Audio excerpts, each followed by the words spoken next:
உலகெங்கிலும் நடக்கும் முக்கிய நிகழ்வுகளை குறுஞ்செய்தி வடிவத்தில் தெரிந்து கொள்ள ஆதன் செயலியை டவுன்லோட் செய்யுங்கள். ஆதன் செயலியை டவுன்லோட் செய்ய டிஸ்கிரிப்ஷனில் உள்ள லிங்கை கிளிக் செய்யவும். நாட்டு மருந்துகள் எதுவுமே கொடுக்கக்கூடாது குழந்தைகளுக்கு சொல்றாங்க. இது எதனால சார்? நோய்த்தன்மையும் நோய்த்தன்மைக்கான தீர்வுகளும் தான் விதைக்கப்பட்டிருக்கிறதே தவிர நோயற்ற வாழ்க்கைக்கு என்ன பண்ணணுங்கிற விஷயங்கள் சொல்லப்படலை. குழந்தை பிறந்த உடனேயே தொப்புள் கொடி எடுத்து ஒரு சின்ன தாயத்துக்குள்ள வச்சு குழந்தையுடைய கழுத்திலேயோ இடுப்புலேயோ கட்டி வச்சுருவாங்க. தீர்க்க முடியாத நோய்கள் ஏதாவது வருது அப்படின்னா அந்த நேரத்தில் அதை எடுத்து அதை பொடி செய்து அதை அந்த குழந்தைக்கு மருந்தாக கொடுக்கக்கூடிய ஒரு வழக்கம். இந்த ஸ்டெம் செல் தெரப்பின்னு இன்னைக்கு நீங்கள் மாடர்னாக சொல்லக்கூடிய விஷயத்தை பாரம்பரியமாக செஞ்சு வரக்கூடிய கலாச்சாரம் தான் நம்முடைய தமிழ் கலாச்சாரம். குழந்தை வயிறு வலிச்சு அழுகுதா, உடனே ஒரு துளி வசம்பை எடுத்து சுட்டு அந்த கறியை லேசாக தேனில் கலந்து நாக்கில் போடும்போது வசம்பை விட சிறப்பாக வயிற்றில் இருக்கக்கூடிய வாயுவை வெளியேற்றக்கூடிய சிறந்த மருந்து கிடையாது. சில குழந்தைகள்லாம் பார்த்தீங்கன்னா பகல் முழுவதும் தூங்குவாங்க, ஆனால் ராத்திரியில் ஒரு நிமிஷம் கூட தூங்க மாட்டாங்க, வீட்லேயும் யாரும் தூங்க விட மாட்டாங்க. அப்போ இதை எப்படி மேனேஜ் பண்ணுறது? அதுக்காக தான் ஜாதிக்கா. அந்த குழந்தை 3 மாதமாக பச்சை நிறத்தில் மோஷன் போகிறார். இப்போ பொதுவாக நம்மளுடைய பாரம்பரிய மருத்துவத்தில் இதுக்கு பேர் கிரக தோஷம்னு சொல்லுவோம். ஆண் குழந்தையாக இருந்தால் ரைட் கால்லையும் பெண் குழந்தையாக இருந்தால் லெஃப்ட் கால்லையும் ஒரு பச்சை நிறமான துணியை ஒரு இரவு கட்டி வைத்து அடுத்த நாள் அதை நெருப்பில் எரித்து 4வது நாள் அந்த குழந்தையோட பேரண்ட்ஸ் 2 நாள் வெயிட் பண்ணி 6வது நாள் என்னை பார்க்க வராங்க. குழந்தைக்கு எந்த பிரச்சனையும் இல்லை. ஆதன் ஆன்மீகம் நேயர்களுக்கு வணக்கம். நம்மளுடைய பாரம்பரிய மருத்துவத்து மூலமா பல பிரச்சனைகளுக்கு தீர்வு கொடுத்துட்டு வர வெல்னஸ் குருஜி டாக்டர் கௌதமன் அவர்கள் தான் இன்னைக்கு நம்மளோட இணைஞ்சிருக்காங்க. வணக்கம் சார். வணக்கம். நல்லா இருக்கீங்களா சார்? நல்லா இருக்கும் சார். தொடர்ந்து நம்ம நிறைய விஷயங்கள் பார்த்துட்டு இருக்கும்பொழுது குழந்தை வளர்ப்பு அப்படின்றது இன்றைய காலத்தில் ரொம்ப பெருசாக பார்க்கப்படுது. அந்த காலத்துலலாம் 10 குழந்தை 15 குழந்தை வளர்த்த நேரம் போக இப்போ ஒரு குழந்தையே ரொம்ப கஷ்டப்பட்டு வளர்க்குறாங்க எல்லாருமே. உரை மருந்து அப்படின்ற ஒரு விஷயம் அந்த காலத்தில் எல்லா குழந்தைகளுக்கும் கொடுத்தாங்க. உரை மருந்து மட்டும் இல்லாமல் நிறைய நாட்டு மருந்துகளும் கொடுத்தாங்க. ஆனால் இப்போ நாட்டு மருந்துகள் எதுவுமே கொடுக்கக்கூடாது குழந்தைகளுக்குன்னு சொல்கிறாங்க. இது எதனால் சார்? முதல்ல ஆரோக்கியம் அப்படிங்கிறது நோய் வந்த பிறகு கொடுக்கக்கூடிய ஒரு விஷயமாக தான் இன்றைக்கு மாடர்ன் மெடிசன் பார்க்குறோம். இன்றைக்கு நவீன உலகத்தில் நம்ம எல்லாருமே ப்ரிவென்டிவ் ஹெல்த்துன்னு சொல்லக்கூடிய வெல்னஸ் அப்படின்னு சொல்லக்கூடிய ஒரு வார்த்தை இருக்கிறதையே பெரும்பாலும் நம்ம மறந்துட்டோம். இப்போ வெல்னஸ் அப்படிங்கிற வார்த்தை சொன்னோன்னா நம்ம எல்லாருக்கும் என்ன ஞாபகம் வரும்? மசாஜ் தெரப்பி பண்ணுறது, ஹெட் மசாஜ் பண்ணுறது, இதுதான் ஞாபகம் வரும். ஆனால் ஆயுர்வேதம் அப்படின்னாலே ப்ரிவென்ஷன், க்யூர், ரெஜுவினேஷன், இதுதான் ஆயுர்வேதம். அப்போ ஆயுர்வேத மருத்துவம் அப்படிங்கிறது எங்கே பெரிய அளவில் ஒரு முக்கியத்துவமான விஷயம் பண்ணியிருக்காங்கன்னா, நோயற்ற வாழ்க்கைக்கு நாம் பின்பற்ற வேண்டிய வழிமுறைகள் என்ன. அதில் ரொம்ப அழகான ஒரு விஷயம் என்னென்னா, கர்ப்ப வித்யைன்னு சொல்லக்கூடிய ஒரு கலை. 64 கலைகள் நம்ம சொல்கிறோம் இல்லையா, அதில் ஒரு கலைங்கிறது கர்ப்ப வித்யை. இது அந்த காலத்தில் ஒவ்வொரு இளைஞனும் ஒவ்வொரு இளம்பெண்ணும் அவர்களுடைய படிப்பிலேயே ஒரு பகுதியாக கொண்டு வந்திருக்காங்க. கர்ப்ப வித்யைனா என்ன? திருமணத்திற்கு பிறகு ஆரோக்கியமான சந்ததியை எவ்வாறு உருவாக்குவது, ஆரோக்கியமான முறையில் அந்த 10 மாத காலம் அந்த தாய் எவ்வாறு அவங்க உடம்பை பார்த்துக்கிறது, என்ன சாப்பிடணும், சாப்பிடக்கூடாது, என்ன யோகா பண்ணணும், என்ன மூச்சு பயிற்சி பண்ணணுங்கிற விஷயங்கள். இது கூட சுகப்பிரசவத்திற்கு செய்ய வேண்டிய முயற்சிகள், பிரசவமான பிறகு குழந்தையும் தாயும் சேயும் ஆரோக்கியமாக இருப்பதற்கு செய்ய வேண்டிய முயற்சிகள், இது எல்லாத்துக்கும் பேர் தான் கர்ப்ப வித்யை. ஸோ இன்றைக்கி நீங்கள் உரை மருந்து அப்படின்னு ஒரு வார்த்தை கேட்குறதுங்கிறது இந்த மொத்த ஒரு 2 வருட காலத்தில் பின்பற்ற வேண்டிய 100 விஷயங்களில் ஒரு விஷயம்தான் இந்த உரை மருந்து. நீங்கள் கேட்டீங்க இல்லையா, ஏன் இந்த உரை மருந்தெல்லாம் இப்போ நம்ம அதிகமாக பயன்படுத்த முடியலை அப்படின்றது. ஏன்னா இன்றைக்கு கடந்த 100 வருடங்களாக நம்ம பார்த்தோம்னா நம்ம எல்லாருடைய மனதிலுமே நோய்த்தன்மையும் நோய்த்தன்மைக்கான தீர்வுகளும் தான் விதைக்கப்பட்டிருக்கிறதே தவிர எங்கேயுமே நோயற்ற வாழ்க்கைக்கு என்ன பண்ணணுங்கிற விஷயங்கள் சொல்லப்படலை.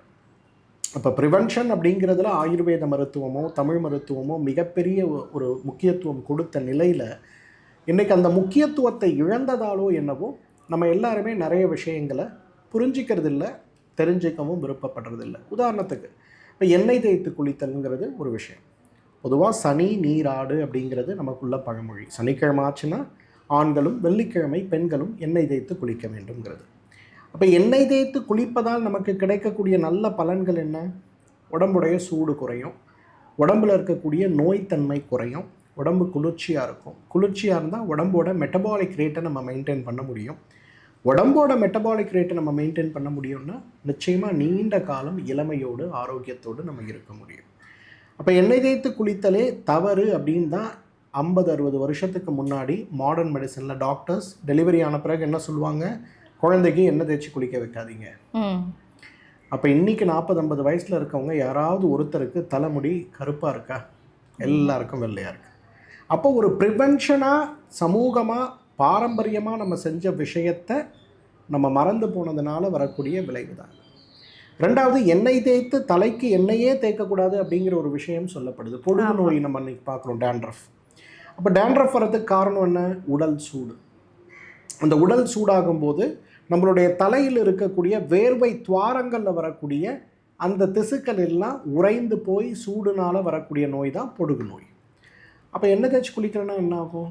எல்லாருமே பொடுகு நோயோடு வரும். ஸோ இந்த மாதிரி பாரம்பரியமாக நம்ம செய்யக்கூடிய நிறைய விஷயங்களில் அதோடைய தாற்பயம் என்ன, உடல் சூடுனா என்ன, குளிர்ச்சினா என்ன, சாப்பிட்ற உணவுகள் என்ன, அது உடம்புக்குள்ளே என்ன மாற்றத்தை உருவாக்குது, இதெல்லாம் நம்ம புரிஞ்சிக்காம. ஃபார் எக்ஸாம்பிள், கோழி இறைச்சியை பார்க்கணும். கடுமையான சூடு. தமிழ் மருத்துவமோ ஆயுர்வேத மருத்துவமோ இன்றைக்கி கோழியை எப்பயாவது ஒரு நேரம் சாப்பிடக்கூட ஒரு உணவாகத்தான் வச்சுருக்கோமே தவிர அடிக்கடி சாப்பிட்ற உணவு கிடையாது. ஆனால் இன்றைக்கு நீங்கள் பார்க்கலாம், வாரத்தில் 7 நாட்களும் கோழியும் கோழி பிரியாணியும் சாப்பிடக்கூடியவர்கள் நிறைய பேர். அப்போ நோய் நிறைய வருதுன்னு நம்ம கவலைப்படுறோம். தலைமுடி வழுக்கை ஆயிடுச்சுன்னு கவலைப்படுறோம். சீக்கிரம் சக்கரை நோய் வந்துருச்சுன்னு கவலைப்படுறோம். இதய நோய் வந்துருச்சு, நான் நல்லா வந்தால் எனக்கு எந்த கெட்ட பழக்கமும் கிடையாதுன்னு சொல்கிறோம். ஆனால் உணவு எவ்வளோ ஆரோக்கியமானது நம்ம புரிஞ்சிக்கிறது கிடையாது. ஸோ இந்த கான்செப்ட் ஆஃப் உரை மருந்து அப்படிங்கிறது வார்த்தைகளால் விவரிக்க முடியாத அளவுக்கு அந்த குழந்தைக்கு பலன் தரக்கூடிய ஒரு விஷயம். ஸ்டெம் செல் தெரப்பின்னு இப்போ நம்ம சொல்கிறோம். நம்ம குழந்தை பிறக்கும்போது தொப்புள் குடியிலேருந்து எடுத்துகிட்டு அதை சேவ் பண்ணி வச்சுட்டு நோய் வரும்போது உடனே அதை உள்ளுக்குள்ளே ஊசியாக போடக்கூடிய ஒரு தெரப்பி. ஆனால் அந்த காலத்திலலாம் பார்த்திங்கன்னா குழந்தை பிறந்த உடனேயே தொப்புள் குடியை எடுத்து ஒரு சின்ன தாயத்துக்குள்ளே வச்சு குழந்தையுடைய கழுத்திலேயோ இடுப்புலேயோ கட்டி வச்சுருவாங்க. குழந்தைக்கு ஏதாவது தீர்க்க முடியாத நோய்கள் ஏதாவது வருது அப்படின்னா அந்த நேரத்தில் அதை எடுத்து அதை பொடி செய்து அதை அந்த குழந்தைக்கு மருந்தாக கொடுக்கக்கூடிய ஒரு வழக்கம். இது உரை மருந்துடைய ஒரு பகுதி. இந்த ஸ்டெம் செல் தெரப்பின்னு இன்றைக்கி நீங்கள் மாடர்னாக சொல்லக்கூடிய விஷயத்தை பாரம்பரியமாக செஞ்சு வரக்கூடிய கலாச்சாரம் தான் நம்முடைய தமிழ் கலாச்சாரம். அதை நம்ம மறந்துட்டோம். இன்றைக்கி டாக்டர்ஸ்லாம் அதெல்லாம் ஒத்துக்கவே மாட்டாங்க. பட் ஆனால் அந்த கான்செப்ட் ஸ்டெம் செல் தெரப்பிங்கிற கான்செப்ட் எங்கேருந்து வருது? உரை மருந்துலேருந்து தான். அதே போல் குழந்தைகளுக்கு நிறைய நோய்கள் வரும். உதாரணத்துக்கு ஒரு 10 மாதம் அந்த குழந்தை தாயுடைய வயிற்றில் செரிமான மண்டலத்தை பெரிதாக பயன்படுத்தாமல் அம்மாக்கிட்டேருந்து கிடைக்கக்கூடிய சத்துக்களை வைத்து உயிர் வாழ்ந்த குழந்தை திடீர்னு வெளியில் வருது. தானாக சுவாசிக்கணும், தானாக சாப்பிட்ணும், உடலுடைய உள்ளுறுப்புகள்லாம் வேலை செய்யணும். அம்மாவுடைய உடம்பு வாதமா பித்தமா கபமான்னு நமக்கு தெரியாது. குழந்தை உருவாகும் போது எந்த வகையான உடல் அமைப்பில் வருதுன்னு நமக்கு தெரியாது. அப்போ குழந்தைக்கு கப ஆதிக்கமாக இருக்கும்போது சளி தொந்தரவுகளும், பித்த ஆதிக்கமாக இருக்கும்போது ஜீரண மண்டல நோய்களும், வாத ஆதிக்கமாக இருக்கும்போது நோய் எதிர்ப்பு சக்தி குறைபாடு சார்ந்த நோய்களோடு தான் அந்த குழந்தை பூமிக்கு வருது. அப்போ வீட்டில் இருக்கக்கூடிய பாட்டி 10 குழந்தைகள் 12 குழந்தைகள் வைத்திருந்த பாட்டி என்ன பண்ணுவாங்க, அந்த குழந்தைக்கு வாதமா பித்தமா கபமாங்கிறது அவங்களுக்கு தெரியும். அப்போ அதுக்கு ஏற்ற மாதிரி குழந்தை வயிறு வலிச்சு அழுகுதா, உடனே ஒரு துளி வசம்பை எடுத்து சுட்டு அந்த கறியை லேசாக தேனில் கலந்து நாக்கில் போடும்போது வசம்பை விட சிறப்பாக வயிற்றில் இருக்கக்கூடிய வாயுவை வெளியேற்றக்கூடிய சிறந்த மருந்து கிடையாது. உடனே குழந்தை மோஷன் போகும்போதே நிறைய கேஸ் போகிறது நம்ம பார்க்க முடியும். அதே போல் ஜாதிக்காய். இரவு சில குழந்தைகள்லாம் பார்த்திங்கன்னா பகல் முழுவதும் தூங்குவாங்க, ஆனால் ராத்திரியில் ஒரு நிமிஷம் கூட தூங்க மாட்டாங்க. வீட்லேயும் யாரும் தூங்க விட மாட்டாங்க. அப்போ இதை எப்படி மேனேஜ் பண்ணுறது? அதுக்காக தான் ஜாதிக்காய் உரை மருந்தாக 2 இழைத்து குழந்தையுடைய வாத பித்த கபத்தை பொறுத்து, வாதமாக இருந்தால் 3 முறை இழைக்கணும், பித்தமாக இருந்தால் 2 முறை இழைக்கணும், கபமாக இருந்தால் 1 முறை இழைக்கணும். அதுக்குன்னே உரை கல்லுன்னு ஒன்று வச்சுருப்பாங்க. அந்த கல்லில் அந்த எடுத்து இப்படி லேசாக உரைச்சினாங்கன்னா குறைந்த அளவு, மிக மிக குறைந்த அளவு, மில்லிகிராம் இல்லை மைக்ரோகிராம் அளவுக்கு தான் அது இருக்கும். அதை எடுத்து குழந்தைங்க நாக்கில் தடவுனாங்கன்னா குழந்தைங்க நல்லா இரவில் தூங்குறதை நம்ம பார்க்க முடியும். இன்றைக்கு நவீன மருத்துவம் இந்த மாதிரி விஷயங்கள்லாம் அவங்களுக்கு புரிதல் கிடையாது. நீங்கள் ஒரு குழந்தை எங்ககிட்ட வந்தாங்க, அந்த குழந்தை 3 மாதமாக பச்சை நிறத்தில் மோஷன் போகிறாங்க. ஒரு நாளைக்கு 6 முறை 7 முறை மோஷன் போகும். அவங்க இன்னைக்கு சென்னையில் இருக்கக்கூடிய சிறப்பு குழந்தை நல மருத்துவர்கள், மருத்துவமனைகள் எல்லாத்தையும் பார்த்தாச்சு. அது வந்து மெடிக்கல் சயின்ஸில் வந்து ஒரு நார்மலான விஷயம் தானே. சரி, அவங்க வந்து இது என்ன காரணம்னே அவங்களால கண்டுபிடிக்க முடியல. அவங்களும் டைஜஸ்டிவ் சிரப்ஸ் கொடுக்குறாங்க, குழந்தையோட ஃபுட்டை மாற்றுறாங்க, என்னென்னமோ பண்ணுறாங்க, நடக்கல. அப்போ குழந்தையோட தாய் தந்தையை ரொம்ப கவலையோடு கொண்டு வந்தாங்க. ஏன்னா குழந்தைக்கு பேதி ஆகிட்டே இருக்குது, குழந்தை வெயிட் போடல, ரொம்ப வீக்காக இருக்கா, என்ன உணவு கொடுத்தாலும் மோஷன் பச்சையாக போகுது, பேதியாக போகுது, என்ன சார் பண்ணுறது அப்படின்னு. அப்போ பொதுவாக நம்மளுடைய பாரம்பரிய மருத்துவத்தில் இதுக்கு பேர் கிரகதோஷம்னு சொல்லுவோம். கிரகதோஷங்கிறது ஒரு 16 வகையான குழந்தைகளை பீடிக்கக்கூடிய கிரகங்கள் உண்டு. ஒவ்வொன்றும் ஒவ்வொரு டைப் ஆஃப் இன்ஃபெக்ஷன் நம்ம இன்னைக்கு கோரிலேட் பண்ணி பார்க்குறோம். அப்போ நான் என்ன பண்ணேன்னா, அதுக்கு என்ன ட்ரீட்மெண்ட் பெஸ்ட்டுன்னு பார்த்தேன். ஆண் குழந்தையாக இருந்தால் ரைட் கால்லையும், பெண் குழந்தையாக இருந்தால் லெஃப்ட் கால்லையும் ஒரு பச்சை நிறமான துணியை ஒரு இரவு கட்டி வைத்து அடுத்த நாள் அதை நெருப்பில் எரித்து அந்த சாம்பல் மட்டும் குழந்தைக்கு தேனில் கலந்து கொடுக்கணும். இதை 3 நாள் பண்ணணும். ஸோ ஃபஸ்ட்டு டே ஒரு துணி கட்டுறீங்க நைட்டு, அடுத்த நாள் காலையில் அதை எரிச்சு கொடுக்குறீங்க, செகண்ட் டே, தேர்ட் டே, 3 நாளில் இது சரியாக போயிடும். 4வது நாள் அந்த குழந்தையோட பேரண்ட்ஸு 2 நாள் வெயிட் பண்ணி 6வது நாள் என்னை பார்க்க வராங்க. குழந்தைக்கு எந்த பிரச்சனையும் இல்லை. இதுதான் உரை மருந்து.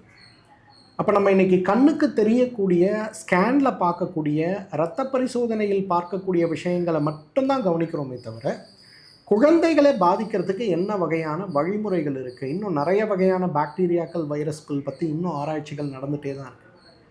அப்போ நம்முடைய பாரம்பரிய மருத்துவத்தில் உரை மருந்துங்கிறது அனுபவ ரீதியாக குழந்தைகளுக்கு ஏற்படக்கூடிய நோய்களை பற்றியும் அதை பற்றி விவரமாக புரிந்து அதை எப்படி குணப்படுத்தலாம். எல்லா நேரமும் மருந்து கிடையாது. இந்த மாதிரி சின்ன சின்ன ப்ராக்டிசஸ் மிகப்பெரிய மருந்தாக இருந்திருக்கிறது அப்படிங்கிறதுக்கு இந்த குழந்தையோட ஹிஸ்ட்ரி ஒரு மிகப்பெரிய உதாரணம். ஸோ உரை மருந்துங்கிறது இன்றைக்கு அம்மாவாக இருப்பவர்கள் யாருக்கும் உரை மருந்து தெரியல. ஆமாம், துரதிருஷ்டவசமாக இன்றைக்கி முதல் பாட்டி ஆகிறவங்க யாருக்கும் தெரியல. கொள்ளு பாட்டியாக இருக்கவங்களுக்கு தெரியும், ஆனால் பெரும்பாலும் கொள்ளு பாட்டிகள்லாம் நம்ம வீட்டிலையே வச்சுக்கிறது இல்லை இன்றைக்கி. ஸோ அப்போ என்ன பண்ணலாம், உங்கள் ஊரில் இருக்கக்கூடிய ஆயுர்வேத சித்த மருத்துவர் யார் இருக்காங்க பார்த்து, அனுபவம் மிக்க மருத்துவர், குறைந்தது ஒரு 10 வருடமாவது அனுபவம் இருக்கக்கூடிய மருத்துவர், அல்லது நிறைய இடங்களில் இன்றைக்கி சித்த ஆயுர்வேத மருத்துவ கல்லூரிகள் இருக்கிறத நம்ம பார்க்குறோம். அந்த கல்லூரிகளில் பீடியாட்ரிக்ஸ்ன்னு சொல்லக்கூடிய, கௌமார பிரித்தியம்னு சொல்லக்கூடிய குழந்தைகளுக்கு சிகிச்சை அளிக்கக்கூடிய சிறப்பு மருத்துவர்கள் இருக்கிறத நீங்கள் பார்க்கலாம். அவங்கள போய் நேரில் நீங்கள் பார்த்து குழந்தைக்கு இருக்கக்கூடிய பிரச்சனை, அல்லது நீங்கள் கர்ப்ப காலத்திலேயே இந்த மருத்துவர்களை சந்தித்து உரை மருந்துனா என்ன, அதோடைய பயன்கள் என்ன, எப்படி அளவாக பயன்படுத்தணும்னு புரிஞ்சு அதை குழந்தைகளுக்கு பயன்படுத்த ஆரம்பித்தாலே, மருத்துவ ஆலோசனையோடு பயன்படுத்த ஆரம்பித்தாலே, இன்றைக்கி குழந்தைகளுடைய அந்த இம்யூனிட்டின்னு சொல்லக்கூடிய விஷயமும், நோய் எதிர்ப்பு சக்தி சார்ந்த காரணிகளும், வளர்ச்சி சார்ந்த காரணிகளும் மிகப்பெரிய அளவில் மாறுபட்டு குழந்தைகள் ஆரோக்கியம் அடைகிறத பார்க்கலாம். உரை மருந்து நம்ம திரும்பவும் நம்முடைய கல்ச்சரில், நம்முடைய வாழ்க்கையில் கொண்டு வர வேண்டிய ஒரு விஷயம்.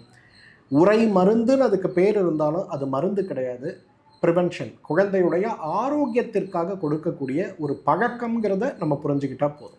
கண்டிப்பாக சார். அதாவது உரை மருந்து அப்படின்ற ஒரு வார்த்தை பின்னாடி எவ்வளவு அர்த்தங்கள் இருக்குது அப்படின்னு இன்றைக்கி நீங்கள் சொல்லும் பொழுது தான் தெரியுது. இதுலேயே இன்னும் ஒரு விஷயம் என்ன அப்படின்னா, குழந்தையை குளிப்பாட்டும் பொழுதே சிலர் வந்து மிளகு, திப்பிலி இதெல்லாம் அரைச்சி வந்து கொடுப்பாங்க. குழந்தையை வந்து எப்போ குளிப்பாட்டும் பொழுதும் இந்த ஒரு விஷயம் பண்ணுவாங்க. இது எதனால் சார் பண்ணுறாங்க? இப்போ குழந்தை வந்து பெரும்பாலும் பார்த்தீங்கன்னா படுத்த நிலையில் தான் இருக்கிறது. ஆமாம், நம்ம ஏன்னா ஒரு 6-8 மாதம் ஆகும்போது தான் உட்காரக்கூடிய ஒரு நிலைக்கு வரும்.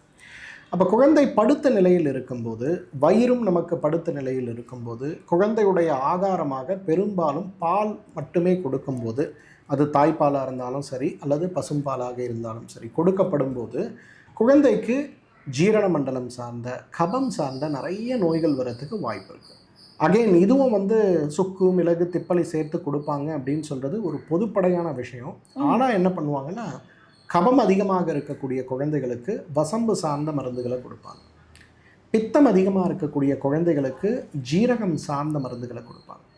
வாதம் அதிகமாக இருக்கக்கூடிய குழந்தைகளுக்கு அகைன் வசம்பு அல்லது ஜாதிக்காய் சார்ந்த மருந்துகளை கொடுப்பாங்க. இந்த எண்ணெய் தேய்த்து குளித்தல்னு ஒரு விஷயம் இருக்கும். வாரத்துக்கு 3 முறை, ஒரு நாள் விட்டு ஒரு நாள் அந்த குழந்தைகளுக்கு நல்லெண்ணெயை தேய்ச்சி உட்கார வச்சு கொண்டு போய் குளிக்க வைப்பாங்க. ஸோ அந்த மாதிரி ஒரு குழந்தைகளை குளிக்க வைக்கும்போது அந்த குழந்தைகளுக்கு கபம் சார்ந்த நோய்கள் இருக்குது அப்படின்னா, நல்லா பாலில் வந்து சுக்கு மிளகு திப்பலி ஒரு சிட்டிகை போட்டு அதை நல்லா கொதிக்க வச்சு வடிகட்டி அதை 3 to 10 சொட்டுக்கள் வரையிலும் அந்த குழந்தைக்கு கொடுப்பாங்க. ஸோ அப்போ அந்த குழந்தையோட வயிறு பிரச்சனையும் வராது, நோயும் மிகப்பெரிய அளவில் குறைந்து போகிறத நம்ம பார்க்கலாம். பொதுவாக அதே போல் குழந்தைக்கு வந்து வாதத்தால் வயிறு ரொம்ப உப்புசமாக இருக்குது அப்படின்னா பாலில் ஜீரகத்தை கட்டி போட்டு கொதிக்க வச்சு அந்த ஜீரகத்திலிருந்து எடுக்கக்கூடிய பால் அந்த குழந்தைக்கு உணவாகவே கொடுப்பாங்க. ஸோ அந்த மாதிரி உரை மருந்தாக கொடுக்கக்கூடிய ஒரு பழக்கம் இருந்தாலும் கூட உணவாகவே அந்த குழந்தைகளுக்கு இப்போ நிறைய நெஞ்சு சரியோட குழந்தை அவசப்படுது, சைனஸ் ப்ராப்ளத்தோடு அவசப்படுது, அப்போ தான் சுக்கு மிளகு திப்பலி ஒரு சிட்டிகை 50 மில்லி பாலில் போட்டு நல்லா லேசாக ஸ்டிம்மில் வச்சு கொதிக்க வச்சு துணி போட்டு வடிகட்டி அந்த பாலை வழக்கமாக பால் கொடுக்குற மாதிரி அந்த குழந்தைகளுக்கு கொடுக்கும்போது கபம் குறைந்து போகிறதையும் ஜீரணம் நன்றாகிறதையும் நம்ம பார்க்க முடியும். ஸோ இந்த உரை மருந்து அப்படிங்கிறது ஒரு நோய்க்காக கொடுப்பது ஒரு வகை, ஆரோக்கியத்திற்காகவே தினசரி உரை மருந்து கொடுப்பது மற்றொரு வகை. கண்டிப்பாக சார், கண்டிப்பாக. அதே போல் இப்போ ஜீரகம் எடுத்துக்கலாம் அப்படின்னு நீங்கள் குழந்தைக்கு கொடுக்கலான்னு சொன்னீங்க. குழந்தை வந்து தாய்ப்பாலுக்கு அடுத்த நிலை அப்படின்னு பார்த்தீங்கன்னா திட உணவுகள் 6 மாதத்துலேருந்து கொடுக்க ஆரம்பிப்பாங்க. அப்படி கொடுக்கும்பொழுது நம்ம தண்ணீரும் சேர்த்து கொடுப்போம். வெறுமனே அந்த தண்ணீரை சூடு பண்ணி கொதிக்க வச்சு கொடுக்கலாமா, இல்லை ஜீரக தண்ணியாக கொடுக்கும்பொழுது இன்னும் நல்லதா? இதுவும் நம்ம புரிஞ்சுக்கணுமா, குழந்தை முதல்ல வாத உடம்பா பித்த உடம்பா கப உடம்பா நம்ம பார்க்கணும். வாத உடம்பு இருக்கக்கூடிய குழந்தைகளுக்கு எதுவுமே தேவையில்லை, வெந்நீர் கொடுத்தாலே போதும். பித்த உடல் இருக்கக்கூடிய குழந்தைகளுக்கு நிச்சயமாக ஜீரகம் போட்டு கொடுக்கறது அவங்களோட ஜீரண மண்டலத்தை பலப்படுத்தும். வயிறு உப்புசம், வாயு தொந்தரவு, நெஞ்செரிச்சல், செரிமான நோய்களால் பாதிப்புகளால் குழந்தைகளுக்கு கஷ்டம் வராமல் இருக்கிறதுக்கு உதவி செய்யும். கபம் சார்ந்த குழந்தைகளுக்கும் வெறும் வெந்நீரே போதும். அவங்களுக்கு வந்து தனியாக சூடாக மருந்து கொடுக்கணும் அப்படின்லாம் ஒன்றும் இல்லை, சாதாரண வெந்நீரே போதும். இந்த 3 விஷயத்தை முறையாக செய்ய ஆரம்பித்தாலே இந்த குழந்தைகள் ஆரோக்கியமாக இருக்கிறத பார்க்கலாம். அதனால தான் நீங்கள் கிராமங்களில் இன்றைக்கும் பார்த்தீங்கன்னா குழந்தைக்கு வயிறு உப்புசமாகுதுன்னா அவங்களே ஜீரகத்தை போட்டு கஷாயம் போட்டு ஒரு பாலாடையில் போட்டு தேவைன்னா அதில் ஒரு துளி தேன் கலந்து அந்த குழந்தைக்கு கொடுப்பாங்க. குழந்தை மோஷனே போகாமல் இருக்குன்னா இதே ஜீரக கஷாயத்தில் ஒரே ஒரு ட்ராப் விளக்கெண்ணெய் போட்டு கொடுப்பாங்க. குழந்தை பார்த்திங்கன்னா காலையில் எழுந்தவுடனே ஃப்ரீ மோஷன் போகிறத பார்க்கலாம். ஸோ இது எல்லாமே ஸ்டெப் பை ஸ்டெப் நடக்கக்கூடிய விஷயங்கள் தான்.